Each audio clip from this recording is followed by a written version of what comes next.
स्टिग्मोट्रोपिज्म, केमोट्रोपिज्म, hydrotropism and thigmotropism. यहाँ पे stimulus है 5 टाइप का, लाइट और फोटो बोलते हैं, जिसे हम फोटोट्रोपिज्म के नाम से भी जाना जाता है।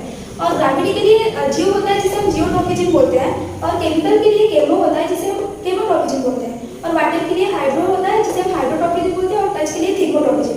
तो हम डिफरेंट एग्जाम्पल लेंगे। First part is phototropism.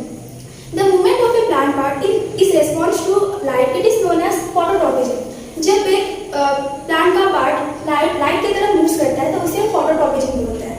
Example, stem of a plant moves towards light, it is known as